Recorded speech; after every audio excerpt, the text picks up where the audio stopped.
Good evening. आज हम लोग एक बहुत ही महत्वपूर्ण टॉपिक वॉइस क्लियर करने जा रहे हैं। ये टॉपिक लगभग सभी प्रतियोगी परीक्षाओं में इसके क्वेश्चन पूछे जाते हैं, एक्टिव वॉइस पैसिव वॉइस से related. 9th to 12th syllabus में और बीए इंग्लिश लैंग्वेज में ये एक महत्वपूर्ण पाठ्यक्रम में शामिल है। ये टॉपिक वॉइस दो प्रकार के होते हैं, एक्टिव वॉइस, पैसिव वॉइस।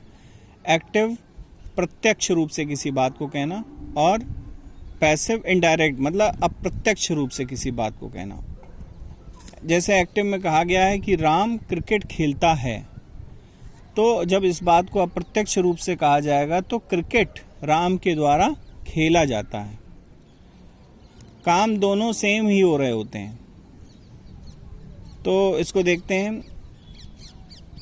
सबसे पहले present indefinite tense.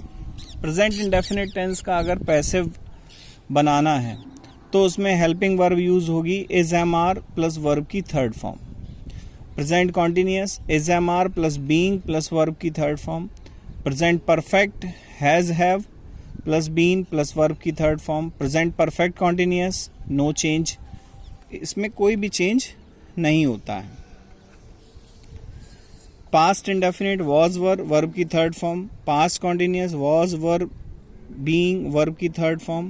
Past perfect had been verb की थर्ड। इसके बाद में past perfect continuous no change, ये भी एक टेंस है जिसमें कोई भी चेंज नहीं होता है। Future indefinite will shall be verb की third form. Future continuous no change. Future perfect will shall plus have been plus verb की third form. Future perfect continuous no change. तो 4 टेंस ऐसे होते हैं जिनके पैसिव वॉइस नहीं बनती। तीनों परफेक्ट कॉन्टिन्यूअस और फ्यूचर का कॉन्टिन्यूअस, ये बहुत ही ज़्यादा याद रखने वाली बात है। इन 4 टेंसों की पैसिव वॉइस नहीं बनाई जाती। पैसिव वॉइस बनाते समय जो स्ट्रक्चर, जो फॉर्मूला कार्य करता है वो ये है कि सबसे पहले हम लोग ऑब्जेक्ट लिखते हैं, उसके बाद में हेल्पिंग वर्ब जो भी टेंस की होगी, उसके बाद में मेन वर्ब, उसके बाद में वाई और उसके बाद में ये सब्जेक्ट। इस पर अप्लाई करके सेंटेंस को हम लोग पैसिव बना देते हैं। जैसे एग्जाम्पल लिख दिया है सीता सिंग्स अ सॉन्ग। सबसे पहले हमें ऑब्जेक्ट लिखना है तो आ सॉन्ग। इसके बाद में चूंकि ये सेंटेंस प्रेजेंट इंडेफिनिट टेंस का है, प्रेजेंट इंडेफिनिट टेंस में इज एम आर हमको लगाना है, तो ये सॉन्ग के अकॉर्डिंग इज आ गया। इज सिंग की third form sung by Sita.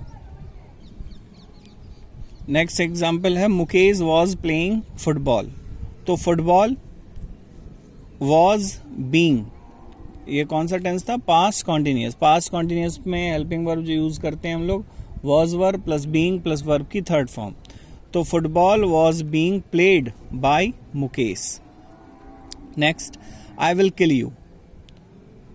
तो यू ऑब्जेक्ट है, यू सबसे पहले लिखा you will be killed by मी। यहां पर एक चीज और समझने वाली है कि आई के साथ में विल क्यों आया। आई के साथ नॉर्मली सेल का ही यूज होता है, लेकिन कहीं पर भी किसी कार्य की बाध्यता हो, धमकी देना हो, उन जगहों पर हम लोग आई के साथ में विल भी यूज कर लेते हैं।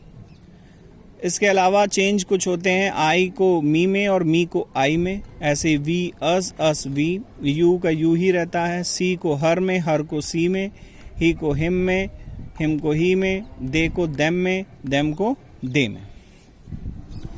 तो ये स्टार्टिंग है हम लोगों की, इसके आगे कल करेंगे। आप सभी लोग अपने अपने कमेंट भी YouTube पर मेरे इस पोस्ट पर आप जो समझ में ना आया करे, जो भी हो कमेंट भी कर सकते हैं, और उनके जो भी आपके क्वेश्चन हो वो भी डाल के उनके उत्तर भी प्राप्त कर सकते हैं। बाकी आप सब लोगों से यही कहूँगा कि ये टॉपिक बहुत ही ज़्यादा इम्पॉर्टेंट है, इसको बहुत ही ध्यान से आप लोग पढ़िए।